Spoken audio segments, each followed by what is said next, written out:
Tudo bom, turma? Tudo bem com vocês? Agora nós vamos dar continuidade ao conteúdo de origem da vida.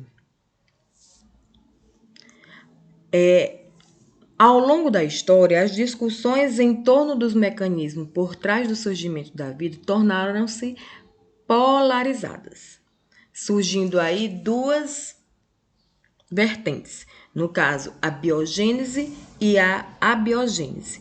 A biogênese, essa tese, diz que a vida surge da vida pré-existente. Quem eram os defensores dessa tese? Francisco Redi, no século XVII, Lázaro Spallanzani, no século XVIII e Louis Pasteur, no século XIX. Na vertente abiogênese, diz assim: matéria bruta morta, provida de um princípio ativo, é capaz de gerar criaturas vivas. É a teoria da geração espontânea, a abiogênese. Quem eram os defensores? Aristóteles, antes de Cristo, Van Helmont, no século XVII, e Dionídan, no século XVIII. Vamos ver aqui cada um. Segundo alguns filósofos gregos, a antiguidade antes de Cristo, dentre eles Aristóteles e Demócrito, havia um princípio ativo na matéria inanimada, que poderia originar a vida.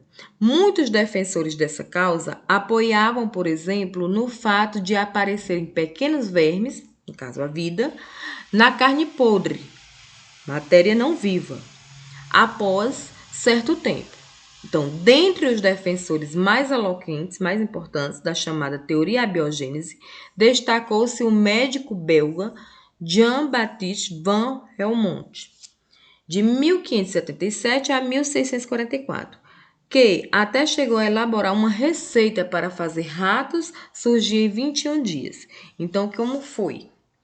Jogar num canto escuro e úmido uma camisa suja e suada.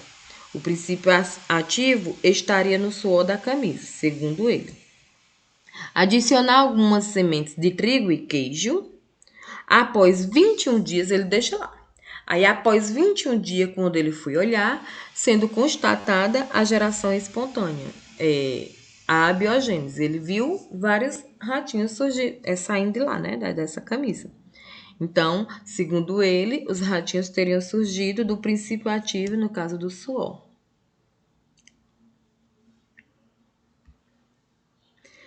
Em 1668, o italiano Francesco Redi realizou um experimento muito simples, provando que os tais pequenos vermes que costumeiramente surgem em carnes podres são, na verdade, larvas oriundas de ovos de mosca, então de outros seres vivos.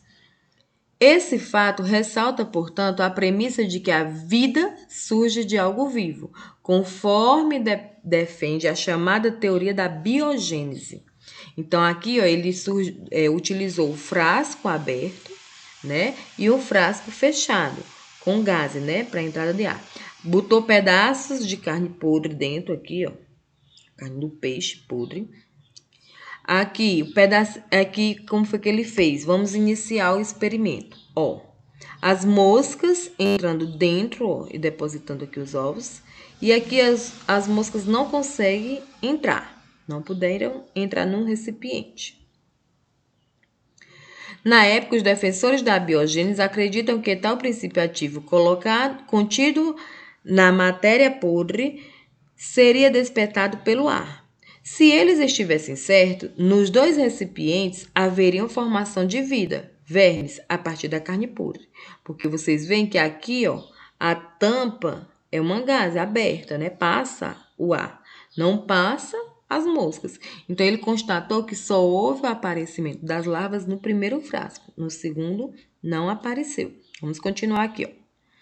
O experimento de Redi provou que a teoria da abiogênese não funcionou nesse caso, pois não se desenvolveu vida no frasco 2, não teve vida aqui, ó, a partir da matéria podre. Redi sabia que as larvas se desenvolviam a partir dos ovos depositados pelas moscas na carne podre, então reforçou a teoria da biogênese, que diz que um ser vivo surge de outro. Então, as larvas que surgiram foi a partir dos ovos depositados pelas moscas, que são outros seres vivos. No século XVIII, o debate abiogênese e biogênese voltou com força, pois, na época, graças aos trabalhos com microscopia realizados pelo holandês Anton van Leeuwenhoek, já se sabia a existência de micro-organismos. Em 1745, o inglês John Needham aqueceu infusões com caldos orgânicos em recipientes de vidros fechados com rolhas de cortiça, com o intuito de matar eventuais micro-organismos. Isso, de fato, ocorreu, porém, no entanto, após alguns dias, Needham notou que na infusão enormes quantidades de micro-organismos. Como surgiram? Segundo Needham, por meio da geração espontânea, isto é, micro-organismos surgiram da matéria morta. Tratava-se do retorno da teoria da abiogênese, que diz que o ser vivo surge a partir da matéria inanimada, da onde não tem vida. Então, vamos ver aqui o experimento. Ele colocou o frasco com o caldo tampado com a rolha, né, para ferver, aqueceu, matou, né, os micro-organismos, né, tornou o caldo orgânico estéril, ó, sem micro-organismo, e com o tempo, né, depois de vários dias, ele notou a presença de micro-organismos. Então, segundo ele, teria reforçado a teoria da abiogênese, né, onde os ser vivos teriam originado a partir desse caldo onde não tinha mais ser vivo. Mas em 1768, o italiano Lazzaro Spallanzani, entretanto, criticou Needham, afirmando que a infusão não fora fervida tempo suficiente para matar os micro-organismos e os recipientes foram fechados indevidamente, permitindo que a infusão fosse contaminada por micro-organismos presentes no ar. Assim, Spallanzani realizou um experimento similar, parecido, fervendo frascos de vidros lacrados na ponta do gargalo derretido durante 1 hora e nada encontrou. Mesmo após alguns dias, Needham, contudo, contra-argumentou, afirmando que Spallanzani fervera as infusões por longo tempo, destruindo o princípio ativo, que estaria na matéria morta e que, ao mesmo tempo, não fora ativado pelo ar fresco, impossibilitado de entrar. Criou-se então um impasse. Vamos ver aqui o experimento de Lazzaro Spallanzani. O frasco com caldo, ele colocou para ferver, igual a Needham, aqueceu, né? Depois de um longo tempo de aquecimento, ele notou que o caldo orgânico estava estéril, sem micro-organismo, matou todos os micro-organismos e dias depois não apareceu os micro-organismos no caldo, como aconteceu no experimento de Needham. Aí, por volta do ano de 1860, o cientista francês Louis Pasteur derrubou definitivamente a teoria da abiogênese. Então, essa teoria ela não é mais aceita. Ela foi derrubada depois deste experimento de Lazzaro Spallanzani, utilizando seu famoso recipiente pescoço de cisne. Então, ele foi fazer o experimento, mas utilizou um recipiente diferente. Louis Pasteur, né? Utilizou-se de um experimento brilhante para derrubar a teoria da abiogênese. 2 grupos de frascos, né, de pescoço de cisne, os 2 frascos com esse gargalo aqui, ó, pescoço de cisne, receberam uma solução nutritiva com açúcar.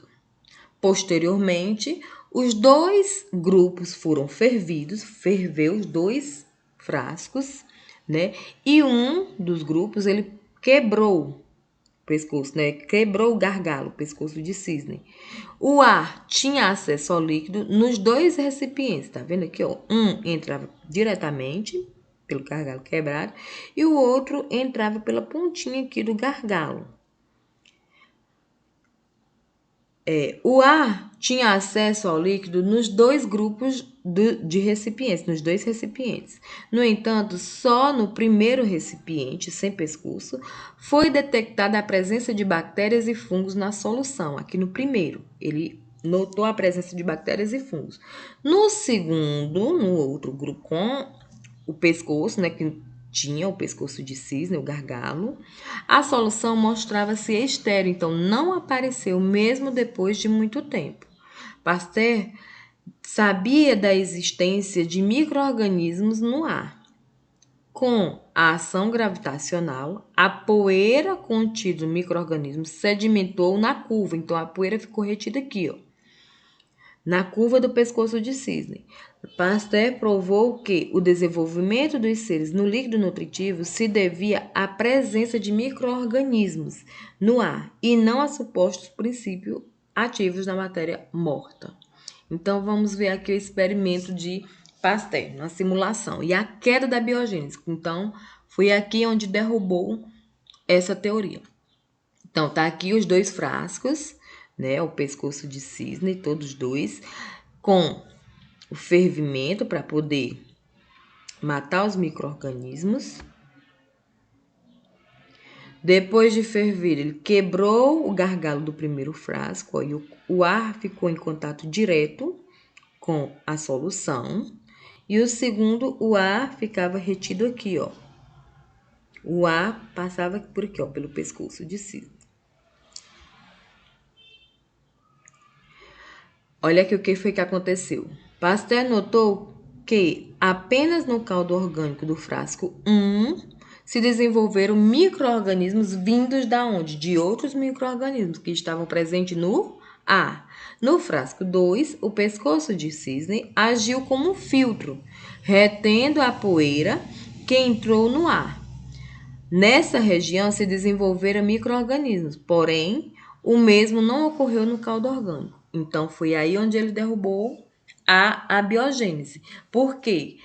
Aqui no caldo orgânico, segundo eles, o princípio ativo era o ar, então tinha princípio ativo, entrou, mas não formou-se os seres vivos, não surgiu os seres vivos. Então, onde foi que os seres vivos apareceram? Aqui, ó. Ficou retido aqui na poeira, na ponta do gargalo. Então, com isso, ele derrubou a teoria da abiogênese.